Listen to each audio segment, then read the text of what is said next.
दोस्तों, आज की इस वीडियो में हम बात करेंगे कृष्ण पक्ष की सफला एकादशी के बारे में। आज हम आपका भ्रम दूर करेंगे कि आपको एकादशी व्रत कब रखना है, 6 जनवरी या फिर 7 जनवरी को। लेकिन वीडियो को पूरा देखिएगा, तभी आपकी भ्रम दूर होगी।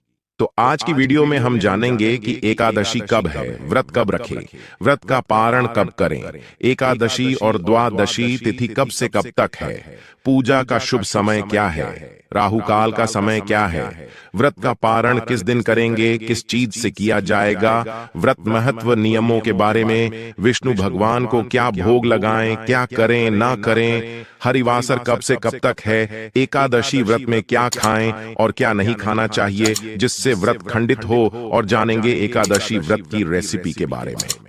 सारी बातें आज की इस वीडियो में हम जानेंगे, तो आप अंत तक वीडियो में बने रहे।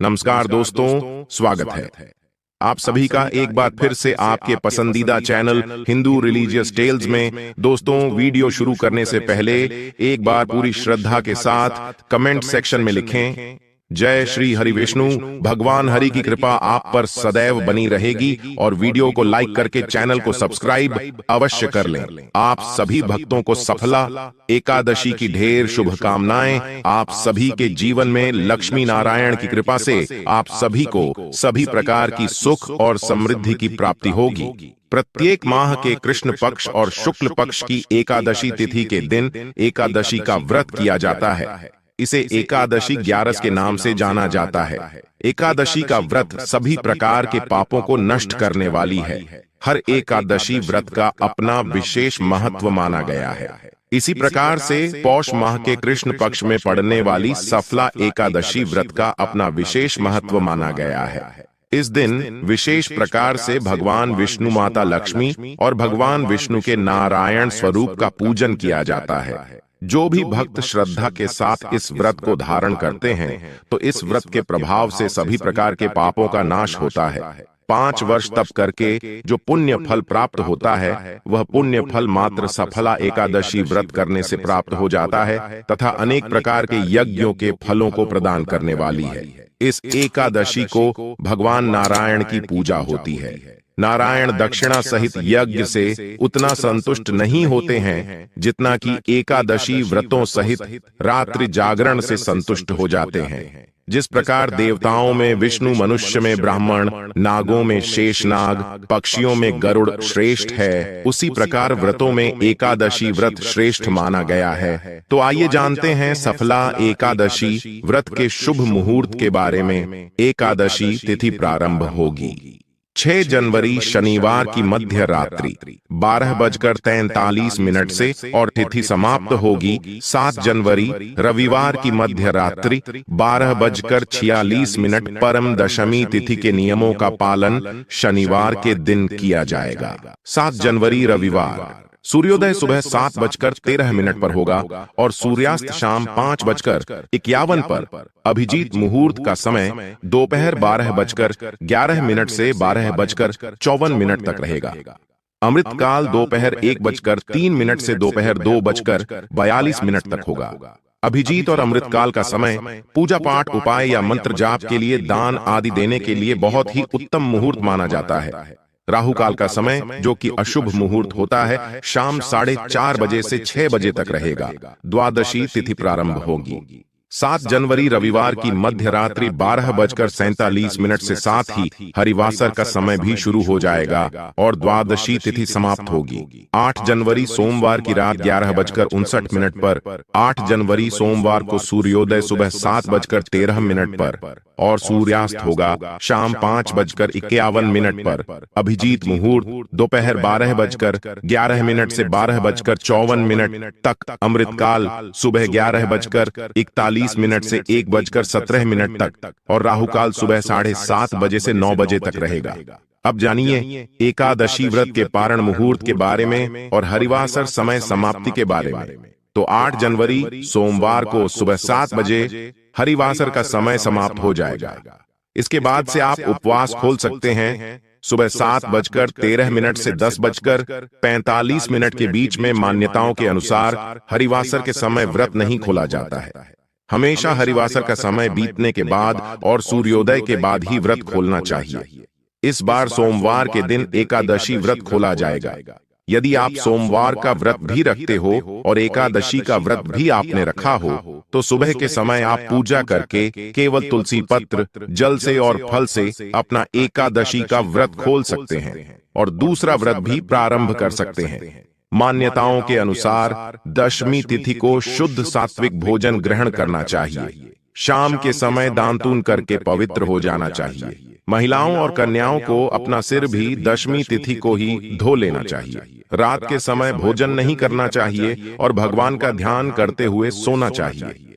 एकादशी के दिन सुबह जल्दी उठकर स्नानादि से निवृत्त होने के बाद एक चौकी पर पीला वस्त्र बिछाकर भगवान विष्णु की प्रतिमा या तस्वीर की स्थापना करके धूप दीप जलाकर भगवान को चंदन लगाकर पीले पुष्प, पीले फल, पीले फूल अर्पित करके भगवान की कथा पढ़ने और सुनने के साथ ही व्रत प्रारंभ करना चाहिए।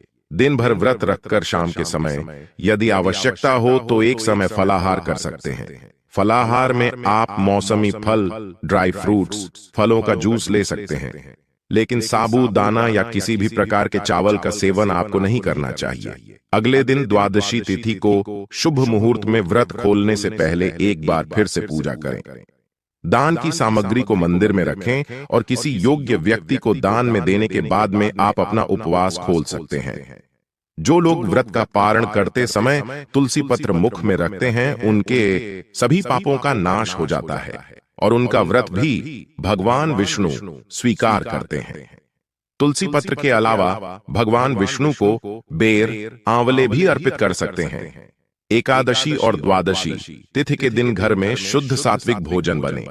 एकादशी के दिन चावल का प्रयोग नहीं किया जाता है। महिलाओं को इस दिन सर से स्नान नहीं करना चाहिए। एकादशी के दिन तुलसी जी में जल अर्पित नहीं किया जाता है। भगवान को भोग में तुलसी पत्र जरूर अर्पित करें और तुलसी पत्र को ग्रहण करके ही अपना उपवास खोलना चाहिए। मान्यताओं के अनुसार चंपावती नाम की नगरी में महिष्मान नाम का एक राजा राज्य करता था। उसके 4 पुत्र थे, जिनमें सबसे बड़ा लुम्पक नाम वाला राजपुत्र महापापी था। वह सदा अपने पिता के धन को नष्ट किया करता था। एक बार उसकी बुरी आदतों से परेशान होकर राजा ने उसे अपने राज्य से निकाल दिया। राज्य से निकाले जाने के बाद भी उसकी लूटपाट करने की आदत नहीं छूटी और अब वह जंगल में रहने लगा। इस दौरान पौष मास के कृष्ण पक्ष की दशमी तिथि की रात्रि को उसे बहुत ठंड लगी, जिसके कारण वह रात भर सो नहीं सका। उसे बहुत जोर से भूख लग रही थी। आधा दिन बीत गया और शाम होते होते एकादशी की रात को वह भगवान को याद करते करते भूखा ही सो गया। ऐसे में जाने से लुम्पक से सफला एकादशी का व्रत हो गया। व्रत पूरा होने के बाद लुम्पक की नियति सुधर गई। उसके कारण मैं सुधर गया। इसका मन बदल गया। अब उसके पिता ने उसे वापस अपने देश में बुलाकर राजपाट सौंप दिया और खुद राज तपस्या पर निकल गए। तो दोस्तों, आज की इस वीडियो में हमने बात की सफला एकादशी के बारे में। दोस्तों, उम्मीद करता हूं अब आपको किसी प्रकार को भी कोई कंफ्यूजन नहीं होगा और ये जानकारी शास्त्र सम्मत जानकारी है। इसमें किसी भी प्रकार का कोई संदेह नहीं है। दोस्तों, आइए जानते हैं कि एकादशी व्रत में शास्त्रों के अनुसार क्या खाना चाहिए और क्या नहीं खाना चाहिए, क्योंकि अगर आप कुछ ऐसी चीज खा लेते हैं तो उससे आपका व्रत खंडित हो जाता है। दोस्तों, आपको बता दें कि एकादशी का व्रत वैसे तो निर्जल रखना चाहिए, लेकिन बहुत से लोग निर्जल व्रत रखने में असमर्थ होते हैं, तो ऐसे में वह फलाहारी व्रत या जलीय व्रत भी रख सकते हैं। इसमें कोई भी मनाही नहीं होती और एकादशी के व्रत की शुरुआत एकादशी के दिन सूर्योदय से लेकर अगले दिन यानी द्वादशी के दिन सूर्योदय तक किया जाता है। तो यदि आप निर्जल व्रत कर रहे हैं तो आप एकादशी के दिन सूर्योदय से पहले तक जल ग्रहण कर सकते हैं, लेकिन उसके बाद आपको एक बूंद भी जल ग्रहण नहीं करना चाहिए। और यदि आप फलाहार व्रत कर रहे हैं तो आप जल और फल ग्रहण कर सकते हैं। दोस्तों, अभी तक आपने वीडियो को लाइक नहीं किया तो वीडियो को लाइक करके हिंदू रिलीजियस टेल्स चैनल को सब्सक्राइब अवश्य कर दें। दोस्तों, एकादशी का व्रत रखने वालों को कुछ चीजों का ध्यान जरूर रखना चाहिए, जैसे इस दिन किसी भी हाल में किसी का दिया हुआ भोजन या किसी के घर से आया हुआ भोजन ग्रहण नहीं करना चाहिए। इस बात का आपको विशेष ध्यान रखना है। दोस्तों, एकादशी के व्रत में चावल का सेवन बिल्कुल भी नहीं किया जाता है। साथ ही इस दिन चावल बिल्कुल भी नहीं बनाए जाते। शास्त्रों में बताया गया कि अगर आप चावल खाते हैं तो वह चावल नहीं, आप कीड़े मकोड़े खा रहे हैं। इसलिए आपको इस दिन चावल नहीं चाहिए और ना ही इसका सेवन करना चाहिए। यदि आप ऐसा करते हैं तो आपका व्रत खंडित हो जाएगा। दोस्तों, एकादशी के एक दिन पहले यानी दशमी तिथि से ही आपको प्याज, लहसुन, मसूर की दाल और चावल का सेवन बंद कर देना चाहिए। दशमी, एकादशी और इसके बाद द्वादशी के दिन भी प्याज, लहसुन, मसूर, उड़द, चने की दाल आदि का सेवन न करें। इसके साथ ही आप इन 3 दिनों में शहद का सेवन भी ना करें और ना ही एकादशी के दिन सेम की फली का सेवन करें। इस बात का आपको ध्यान रखना चाहिए। इसके अलावा एकादशी पर श्री विष्णु की पूजा में मीठा पान चढ़ाया जाता है, लेकिन इस दिन पान खाना भी वर्जित है। दोस्तों, एकादशी तिथि में वर्जित पदार्थ है जौ, बैंगन एंड सेम फली, गेहूं, चावल, दाल या हर प्रकार की दाल, मैदा, बाजरा, मक्का, रागी, जुवार, उड़द और इस प्रकार का कोई भी अनाज। इसके अलावा अन्न युक्त तेल का भी उपयोग एकादशी में नहीं कर सकते हैं, जैसा कि सरसों का तेल, मक्के का तेल, तिल का तेल, सोयाबीन का तेल इत्यादि। एकादशी के दिन इन मसालों का प्रयोग भी नहीं करना चाहिए, जैसे कि हींग, राई, सरसों, इमली, अजवाइन, खसखस, हल्दी, मेथी, कलौंजी, बाहर से लिया हुआ कोई भी सब्जी मसाला, गर्म मसाला, बेकिंग पाउडर, कस्टर्ड पाउडर इत्यादि। मेथी, हींग, सरसों का तेल, सौंफ, इलायची, इमली, लौंग और जायफल आदि मसालों को भी वर्जित बताया गया है। इस दिन बाहर से बने हुए पदार्थ भी नहीं लेने चाहिए, जैसे कि ब्रेड, बिस्किट से रस्क, जेली, पुडिंग, पापड़, अचार, सोया से बने हुए पदार्थ, कस्टर्ड, चीज पैकेट्स वाले नाश्ते, बेकरी आइटम्स इत्यादि। कुछ सब्जियां ऐसी भी है जिसका उपयोग हम एकादशी के दिन प्रयोग नहीं करते हैं, और वो है गोभी, पत्ता गोभी फल या बीन्स वाली प्रत्येक सब्जी, पालक, मटर, चने, करेला, ब्रोकली, तोरी, भिंडी, बैंगन, पत्तेदार कोई भी साग इत्यादि। एकादशी के दिन लहसुन और प्याज तो बिल्कुल वर्जित है। दोस्तों, एकादशी के दिन मूली, गाजर, शलजम, पालक आदि भी ना खाएं। इस व्रत में कोल्ड ड्रिंक, तला हुआ भोजन, आइसक्रीम, डिब्बे का बंद खाना या पैक्ड फलों का जूस, ये चीजें भी नहीं खानी चाहिए, अन्यथा आपका व्रत खंडित हो सकता है। वैसे तो निराहार रहकर ही एकादशी का व्रत करना चाहिए। अगर आप समर्थ नहीं हैं तो एक बार फलाहार करें। आप फल या घर में निकला हुआ फलों का जूस, दूध, चाय का सेवन करके अपना व्रत कर सकते हैं। फलों में आप केला, आम, अंगूर आदि ले सकते हैं और सूखे मेवे में जैसे बादाम, काजू, पिस्ता आदि का सेवन कर सकते हैं। आप एकादशी के व्रत में सभी प्रकार के फल, चीनी, कुट्टू या सिंघाड़े का आटा, आलू, साबूदाना, शकरकंद, नारियल, दूध, बादाम, काली मिर्च आदि का सेवन कर सकते हैं। और यदि आप नमक के बिना व्रत करने में समर्थ नहीं हैं, तो ध्यान रखें कि आप सिर्फ सेंधा नमक का ही इस्तेमाल करें। आप व्रत वाला नमक यानी सेंधा नमक खाएं, न कि सफेद नमक। इस बात का आपको ध्यान रखना है। चलिए हम आपको बताते हैं कि एकादशी में क्या चीजें खा सकते हैं। कुछ आटा ले सकते हैं, जैसे कि राजगिरे का आटा, सिंघाड़े का या कुट्टू का आटा। ले सकते हैं सब्जियां जैसे कि आलू, शकरकंदी, टमाटर, अदरक, हरी मिर्च, नींबू को नारियल, खीरा, गाजर, कद्दू, पेठा, कच्चा पपीता, कटहल इत्यादि ले सकते हैं।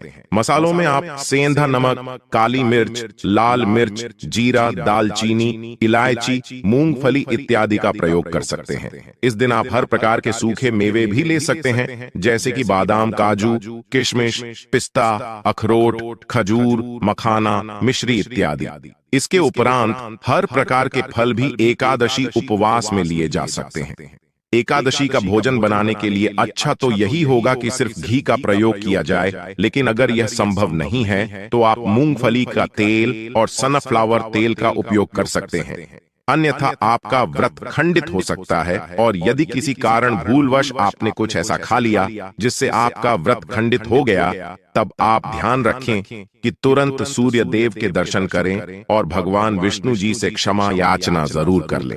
इससे आपको दोष नहीं लगेगा। दोस्तों, एक बात का हमेशा ध्यान रखें कि एकादशी प्रसाद बनाने के लिए आप जो भी तेल या मसाले का प्रयोग करें वो साफ होना चाहिए, या पहले आपने किसी तेल में कोई चीज तली हुई है तो उसी दिन में दोबारा एकादशी प्रसाद मत डालिएगा। उसी प्रकार घर में कोई भी मसाले अगर आटे वाले हाथों से उपयोग में लिए हुए हो या उसमें हल्दी गिरी हो तो उसका प्रयोग नहीं करना चाहिए। एकादशी भोग बनाने के लिए साफ मसाले ही प्रयोग में लेनी चाहिए। दोस्तों, आप इस दिन अपना खाना या तो घी या घर में निकला हुआ मक्खन, मूंगफली या बादाम के तेल में ही बनाएं।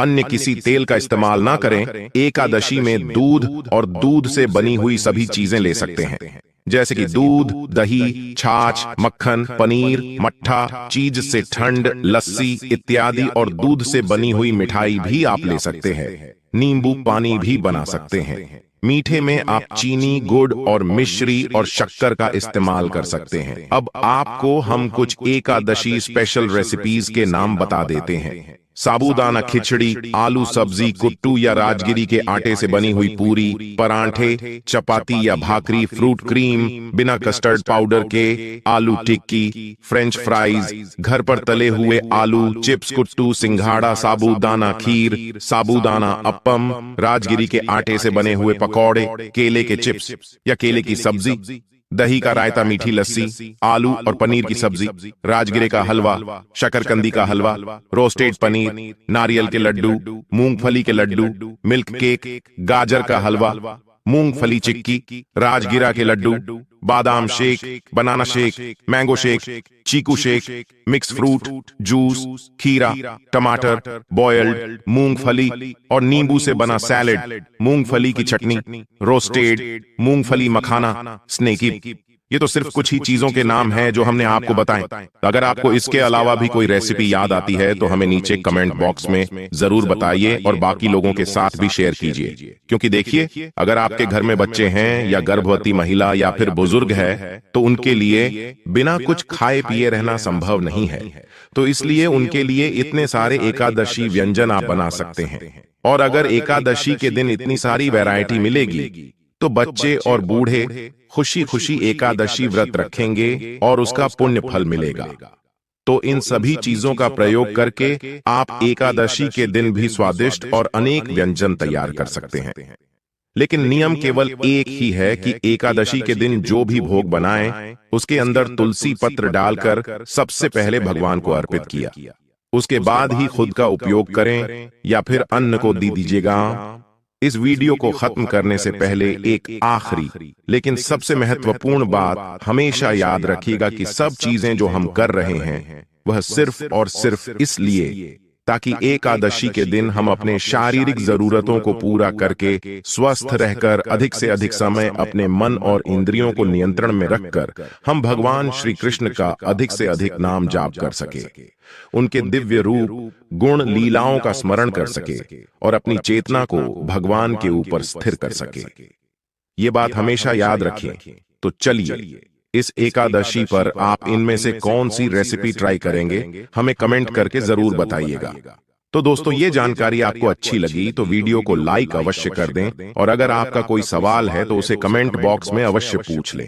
और इस वीडियो को लाइक करें, शेयर करें और साथ ही साथ हिंदू रिलीजियस टेल्स चैनल को सब्सक्राइब करें। और हाँ, बेल आइकन का बटन दबाना बिल्कुल भी ना भूलें।